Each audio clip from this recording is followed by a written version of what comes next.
malade. Pourquoi pleurez-vous, madame?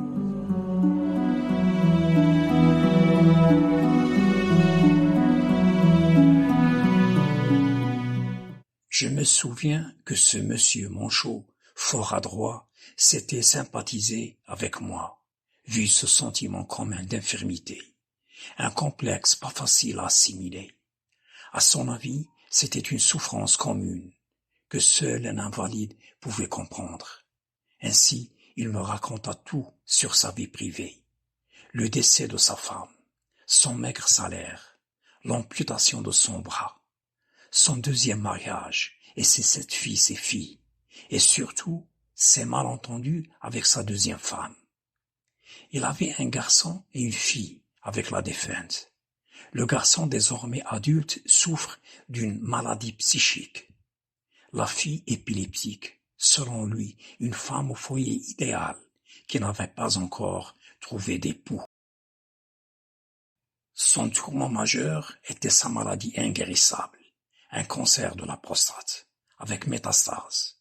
Et ce n'était pas son destin proche qui le rendait triste, mais celui de son fils et de sa fille, ces 2 aînés qui allaient être orphelins des 2 parents et qui allaient être chassés par leur belle-mère. En son absence, ils seront jetés dans la rue, sans ressources et sans abri. Ils seront incapables de survivre à mon décès, m'avoua-t-il avec amertume. Il ajouta: après de longues négociations familiales avec ma femme et son fils aîné, qui travaillent dans une entreprise, nous nous sommes mis d'accord pour vivre séparés. Elle, avec ses enfants, au rez-de-chaussée, à condition que son fils me paye 500 dirhams par mois, compris du loyer, tandis que moi, ma fille et mon garçon, nous vivons au 1er étage. Il se tut un petit moment. Ensuite, il me posa la question suivante. Est-ce que vous pouvez me donner un conseil pour régler le problème de mes 2 orphelins? Non, je n'ai pas de conseil à vous donner, monsieur, lui répondis-je. Il continua à m'harceler de questions sur ma vie privée, auxquelles je répondais avec parcimonie.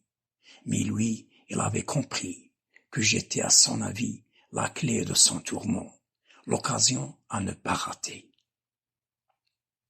Il me proposa de donner la main de sa fille à mon frère cadet célibataire Si Mohamed. J'avais réalisé que le Monchot divaguait purement et simplement. Il ne voulait plus me lâcher et tenait beaucoup à me servir, dans l'espoir de me voir accepter sa proposition. Néanmoins, j'étais catégorique, en mettant fin à cette relation avec ce pauvre type malheureux et malhonnête. Il me quitta en répétant « C'est Allah qu'il faut espérer, pas l'esclave ». Et à partir de ce moment-là, je le voyais passer devant ma chambre sans s'arrêter pour me servir ou me dire bonjour. Durant cette même hospitalisation, j'étais pendant 1 semaine dans une chambre à 2. Mon compagnon était un vieux paysan, de plus de 70 ans. Et exceptionnellement, il se trouvait dans cette chambre un lavabo, tandis que ma chambre individuelle ne disposait pas de ce luxe.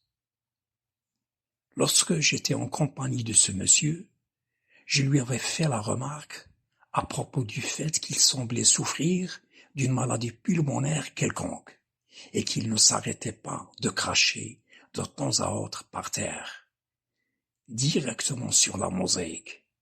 J'étais obligé, selon mes possibilités, de découper des morceaux de journaux et couvrir ces saletés en lui expliquant les dangers de ce genre de comportement.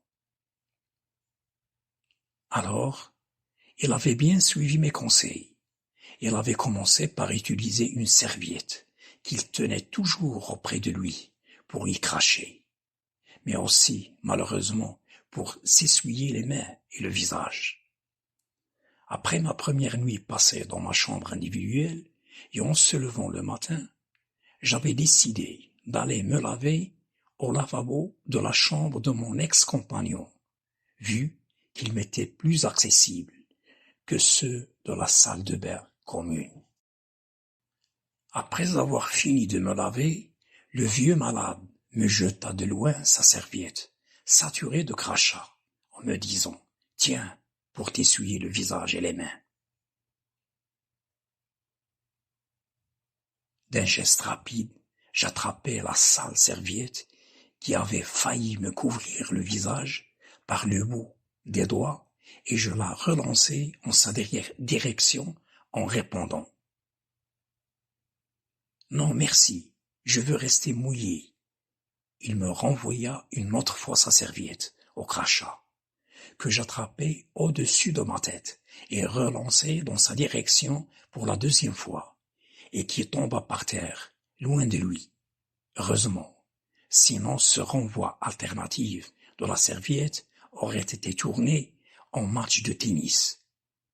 Ne pouvant plus atteindre sa serviette, il exprima sa déception par un geste de la main, en disant « Ne sois pas si timide quand même. » Le seul malade qui avait protesté en faveur d'un aspect d'hygiène était un monsieur qui venait d'arriver et à qui l'infirmière avait accordé un lit en matelas souillé, éventuellement par des taches de sang de malade hémophile. Il criait et insultait dans le couloir contre tout le monde, en déclarant « Je veux voir le propriétaire de cet hôpital. Je veux voir cet Avicenne. Montrez-moi son bureau. » C'était un monsieur peu instruit, que j'avais soutenu pour son courage. Et en discutant avec lui, il n'avait pas compris pourquoi le personnel riait quand il était en train de protester. Je lui avais parlé brièvement d'Avicenne, en tant que médecin et philosophe du Moyen Âge. Il me répondit « Le nom que porte cet hôpital est une insulte à ce grand savant. » Et pour me prouver qu'il avait lui aussi un fils cultivé, il me dit « Mon fils est un érudit. Il connaît l'un des oulémas du Pakistan. Il a lu 25 livres, beaucoup plus grands et plus volumineux que celui-là, en désignant à l'index mon livre de chevet qui était La 5e montagne de Paulo Coelho. Après 25 jours d'administration de l'antibiotique, efficace par voie intraveineuse, j'étais définitivement guéri de mon infection urinaire. Le professeur urologue m'avait fixé un premier rendez-vous pour une séance de lithotripsie extracorporelle, une technique qui consistait à éliminer en petits fragments le calcaire déposé sur les sondes double J au niveau des reins par le biais d'ondes de choc ultrasons, afin de pouvoir les retirer sans difficulté. Le jour J, le brancardier m'emmena jusqu'au bureau du professeur urologue, avec mes bagages, puisque le major du service m'avait annoncé la décision de mon transfert du service de médecine interne vers le service d'urologie. Placé dans ma chaise roulante, je tenais mes couvertures, un sac chargé de mes serviettes et mes vêtements sur les genoux, avec au-dessus mon réchaud électrique, ma casserole, mon flacon de café soluble, une assiette et un grand récipient contenant mes cuillères, mon couteau, ma fourchette, ma machine à raser, mes stylos, tandis que mon poste radio, mes journaux, mes feuilles de papier, mes dessins, une ou deux revues, mon livre de chevet et quelques autres affaires, tels le papier hygiénique, étaient placés de chaque côté contre les 2 panneaux de protection latérales et immobilisés par mes 2 genoux. J'avais laissé tomber les bouteilles d'eau potable en plastique et d'autres futilités. Ma cargaison était tellement volumineuse qu'elle m'empêchait de voir où j'allais. De loin, le convoi avait certainement l'apparence d'un bagage dans un fauteuil roulant poussé par un brancardier et rien d'autre. Sans jambes, la tête et le tronc cachés par les bagages, j'étais donc invisible.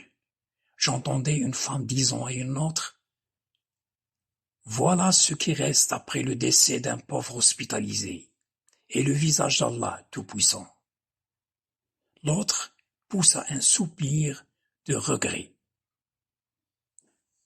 L'urologue avait désigné un médecin stagiaire pour m'amener jusqu'au rez-de-chaussée, là où se situait l'appareil de lithotripsie. Au cours du chemin, nous avions fait connaissance.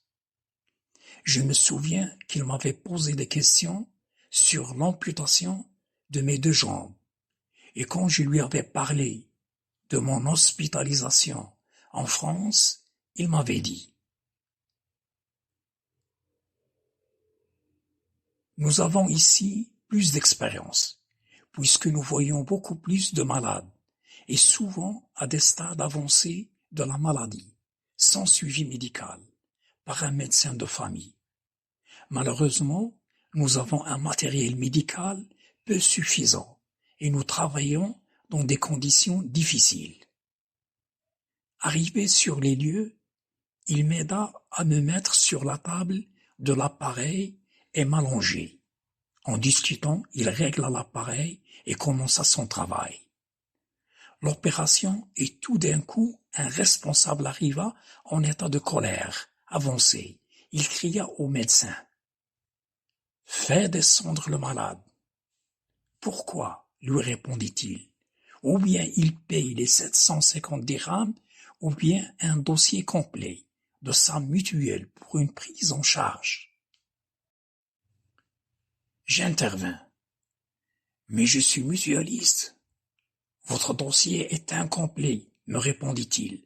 Le médecin continuait à le dissuader pour terminer le travail, mais le responsable était fou de rage et criait: « C'est vous qui va payer cette séance de lec. » Le médecin n'avait plus le choix, sauf arrêter le travail et m'aider à me remettre dans ma chaise, en regrettant profondément ce qui s'était passé.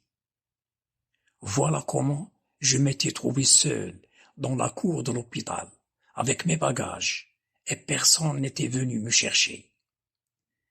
J'avais appelé au secours en téléphone à mon épouse. Après 1 heure ou 2, elle arriva et me ramena au bureau du professeur, et il fallait attendre son retour à son bureau. Une fois arrivé, il m'annonça qu'il n'y avait pas encore de lit disponible dans son service. Il appela au téléphone le service de médecine interne pour me prendre en charge provisoirement. Je me souviens encore du ton sévère avec lequel il s'adressa au major qui m'avait annoncé mon transfert vers le service d'urologie. « Qui vous a dit que mon malade sera transféré en urologie, hein? Dis-moi, qui est-ce? Vous allez tout de suite venir le chercher. »